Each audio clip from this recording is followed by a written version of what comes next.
when I first arrived here. I want to explore something different. मुझे खुद को challenge करना है. रिसर्च करने के बाद मुझे पता चला it is really very expensive. I can't afford that.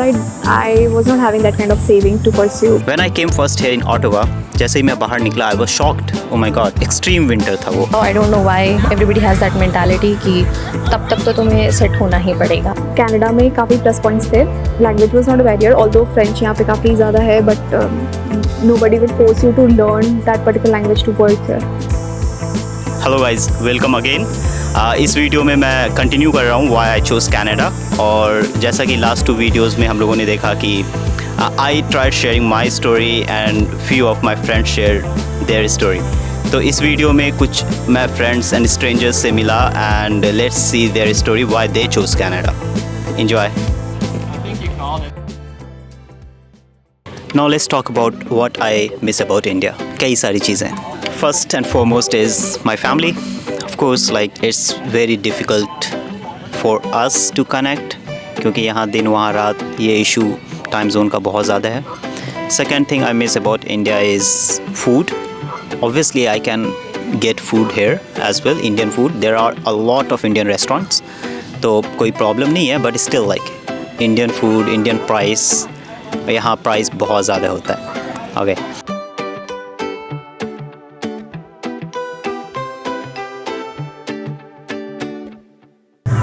हालांकि रहने वाला तो मैं मध्य प्रदेश से हूँ.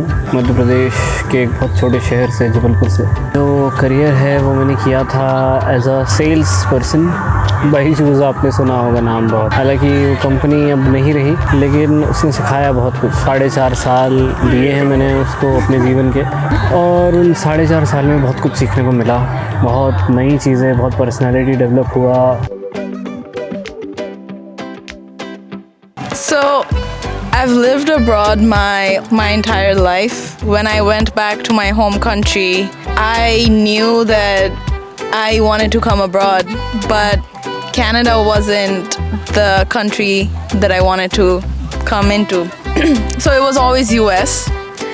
But then because of some complications, visa complications, I had to come to Canada.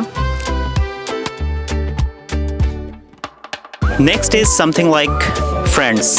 So I really miss friends. So लिख कर ले लो आप. It doesn't matter how good the friendship is. यहाँ आने के बाद वो नहीं रहेगा. Reason being, it's very difficult to connect. क्योंकि दिन भर आप काम कर रहे हो, रात में जब कनेक्ट करने जाओ वहाँ पे टाइम जोन कुछ और है, तो वो थोड़ा इशू है. एंड यहाँ अगर आप आ रहे हो एज अ कपल आ रहे हो या मैरिड लाइक वाइफ के साथ आ रहे हो, बच्चों के साथ आ रहे हो, तो दैट इज़ गुड क्योंकि यहाँ पे आप इंजॉय कर सकते हो फैमिली के साथ. लेकिन अगर अकेले आ रहे हो तो loneliness is there. I think that is the reason क्योंकि कई सारे लोग यूट्यूबर बन जाते हैं, but still like you won't be getting time to connect with them. सबसे बड़ा कारण यहाँ आने का वो ये था कि देखिए, मैं एक बहुत ही डिसेंट फैमिली से बिलोंग करता हूँ. मतलब बहुत ज़्यादा भी अमीर नहीं, बहुत ज़्यादा भी गरीब नहीं, somewhere like a middle class का है. हर पेरेंट का ये सपना होता है कि उनके जो बच्चे हैं वो कहीं ना कहीं अपने पैरों पे खड़े हो जाएं और अच्छा पढ़ने लिखने वाले हो. मेरे पिताजी प्रोफेसर थे, तो उनका यही सपना था कि मैं PhD करूँ, कोई बहुत हायर स्टडीज़ करूँ या ऐसा कुछ. लेकिन मैं पढ़ाई में उतना अच्छा कभी था नहीं, और ना ही मतलब मैंने कभी इतना ध्यान दिया. मतलब मैं तो अपने आप को एक एवरेज स्टूडेंट ही मानूंगा. लेकिन एक चीज़ जो मेरे अंदर हमेशा से मैंने खुद देखी वो था hard work. I work like a mad dog.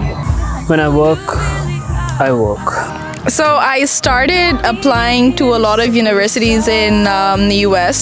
I even got scholarships, but then so out of nowhere, I got the acceptance letter from Carleton, and back then I was working in an MNC. It was only, I think I was there for like around 6 months, and I told my dad that I got accepted into Carleton, and I was very hesitant because I was in a really good company and I didn't want to leave because I wanted to grow into that position.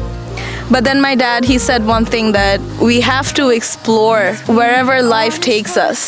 So I was like, okay, if better opportunities await for me in Canada, then why not?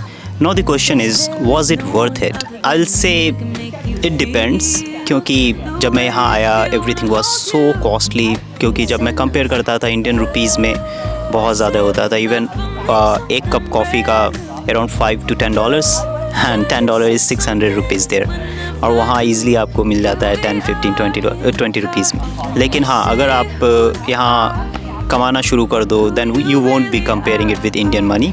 Second thing is, जैसा कि मैं कहा, loneliness. यहाँ पे जब मैं यहाँ आया मास्टर्स के लिए, कई सारे लोग अलग अलग कंट्रीज़ के हैं। First few months it was really very difficult to connect with them, क्योंकि everyone is from a different country, right. सभी का एक्सेंट बहुत अलग है। तो शुरू के मंथ में तो ये समझने में टाइम लगता था, like whatever you are saying, can I have a glass of water, you have to say multiple times. वो समझ नहीं पाते थे, that's the problem. It's not like their accent are better than ours और our accent is better than theirs, no, it's different.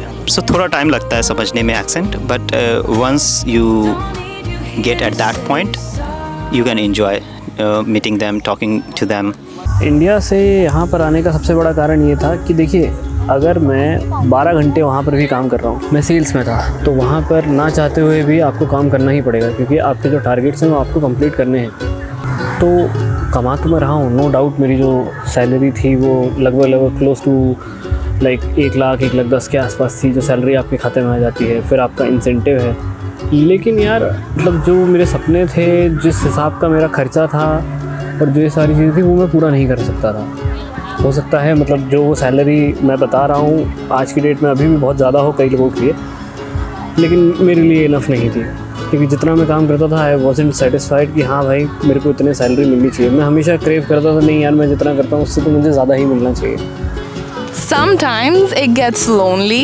You're alone most of the times. But if you have the right people surrounding you, life's amazing here. I love the freedom that I have here. I love the fact that I get to be who I want. दूसरी चीज़ यहाँ क्या मैं देखा हूँ कि age is just a number, और वो सही है। नाइजीरिया में एक मेरा फ्रेंड है and he came here for masters, his age is 45 to 50 and still he came here to start a new life. तो you will get inspired. India में हम लोग क्या कहते हैं, अरे अब तो उम्र निकल गया, नो कभी ऐसा नहीं होता। तो you can start now if you want. I'll say Canada didn't make my life easier, it made me stronger. यहाँ पे ये भी है कि mindset shift बहुत ज़्यादा है, और good thing is like you have to cope up with them. With everyone you have to change your mindset. It's not like oh ये तो गंदा है, ये तो अच्छा है, ये तो, you cannot judge anyone just from their appearance, you cannot judge anyone from simply their actions. But yeah, क्योंकि इंडिया में people feel proud that मैं तो जाट हूँ, मैं चौधरी हूँ, मैं रहमान हूँ, they feel proud of things that they should not be proud of. Okay, so here you will realize that. क्योंकि देखिए, मेरे लिए जॉब हो गया या कुछ भी हो गया इज इक्वल टू पैसा। हम पैसे के लिए ही काम करते हैं और पैसा यहाँ पर है, आप इस बात को डिनाई नहीं कर सकते। इट डिपेंड्स आप कितनी मेहनत कर रहे हैं। तो यहाँ पर मेरा मेन कारण यही था कि हाँ आने का, कि पैसा ज़्यादा से ज़्यादा कमाया जा सके, और एक टाइम के बाद जब सफिशिएंट हो जाए तो इस कंट्री को धन्यवाद बोल के वापस जाया जाए। ये मेरा पर्सनल व्यू है, it's my personal thing. Like लोगों के लिए डिफरेंट हो सकता है, हर किसी के लिए डिफरेंट होता है। कुछ लोग यहाँ के लाइफस्टाइल को एंजॉय करते हैं, कुछ लोग अपना पूरा फ्यूचर यहाँ पर देखना चाहते हैं। मेरा एम सिर्फ पैसा कमाना है, ओनली थिंग। आज की डेट में अगर मेरे पास उतना पैसा आ जाए तो मैं वापस अपने घर चला जाऊँगा। The fact that women are restricted in a lot of sectors in Bangladesh, socially, culturally. I mean, it's not just for women. I feel like it's for men too. But then again, yeah, like I don't think there's a lot of opportunities right now in Bangladesh. Yeah, if you want to grow your career, I mean, yeah, come abroad. पहले हम बात करते हैं कि नहीं India में क्या चीज़ें ख़राब हैं। जो चीज़ें मुझे यहाँ पर आके लगी कि हाँ यार कनाडा इस चीज़ में इंडिया से बेहतर है। पहली चीज़ यहाँ का जो वर्क कल्चर है। देखिए मैं बहुत टॉक्सिक वर्क कल्चर में काम करता था। मैंने हमेशा बहुत ख़राब लोग देखे हैं। इवन ये भी जैसे जब मैं एक कंपनी में काम कर रहा था, बायजूस ही, क्योंकि मैंने अपना पूरा समय उसी में दिया है, तो वहाँ पर मेरा एक फ्रेंड था जिसके फादर की डेथ हो गई थी ड्यू टू कोविड। अब जो मेरा मैनेजर था ही आस्क्ड मी कि आप उसे कॉल करें और कॉल करके ये बोलें does he have any proof कि मैं इट्स नॉट एथिकल कि मैं ये चीज़ बोलूँ भी कैमरे पे, क्योंकि ऑलरेडी आप यूट्यूब पे अगर उस कंपनी के बारे में गूगल करें तो ये वर्क एथिक्स बहुत ख़राब थे वहाँ के। यहाँ के वर्क एथिक्स काफ़ी अच्छे हैं। जैसे मान लीजिए अगर मेरी शिफ्ट है, if I am working from 10 to 6, तो मैं 10 से 6 ही काम कर रहा हूँ। 10 से मतलब 6:01 नहीं होगा, 10 से 6 मतलब 10 से 6, क्योंकि this is not the culture. Education system, I mean, it's getting better. From the past 10 years, I feel like Bangladesh's education is getting better. But then again, it has to improve. There's a lot of sectors that it has to improve in. Here, high schools are very practical. But in Bangladesh, it's like us, we used to memorize. Like it was all about theory and memorizing. There was nothing practical.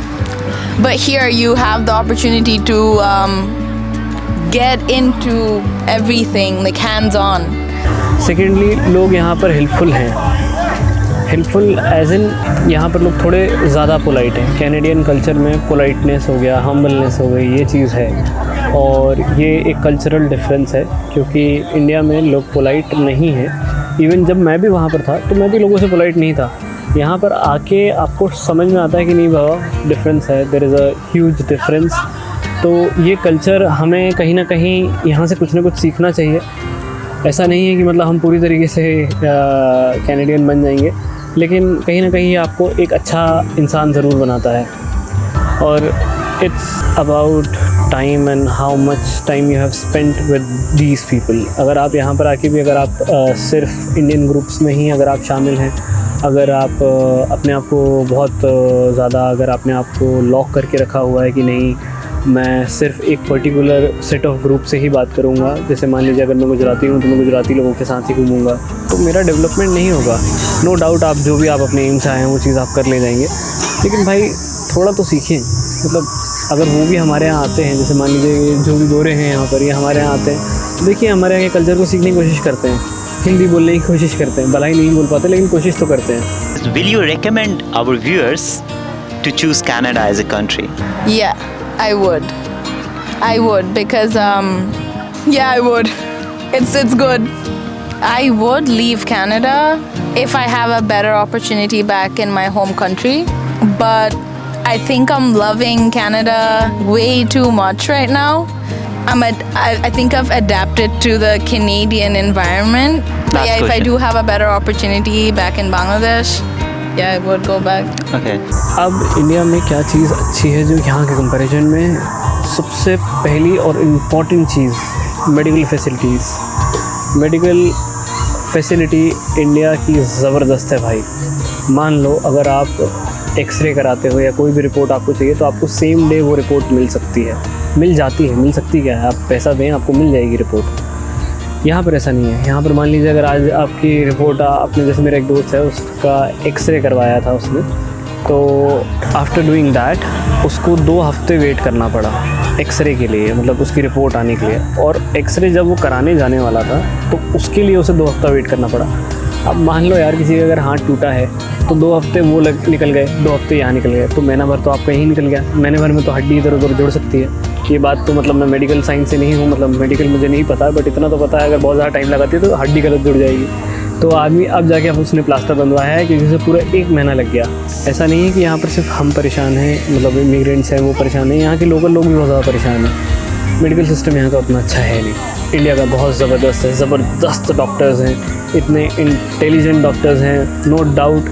मतलब कि वो जितना पैसा deserve करते हैं उतना भी उनको नहीं मिल रहा है इंडिया में specially, but it's way better. Do you love your country? I do. I love my country. I love it. I love my people. I love my roots. I love them. We're amazing. We're very welcoming. We love to give people without anything in return. And we have good, great food. Amazing food. I miss that about Bangladesh. Yeah. Okay, my advice to future immigrants is that be mentally prepared that you are going to experience problems here. You are going to experience changes, like frequent changes. So the only suggestion I have is like be mentally prepared that things will change, and be mentally prepared that you have to change as well. Also, don't be rigid. Rigid means like सही तो मैं ही हूँ, ये सब गलत है. नहीं, ऐसा नहीं होता. You have to see from other perspective as well. So what I realize is Canada gives opportunities, not guarantees, obviously. So if you are jobless there, it's not like you will come here and you will get a job and good life. No, you have to struggle. If you are ready to struggle and mentally prepared, yeah, I have to go through this stuff, then I think Canada is for you. So guys, that's all for why I chose Canada.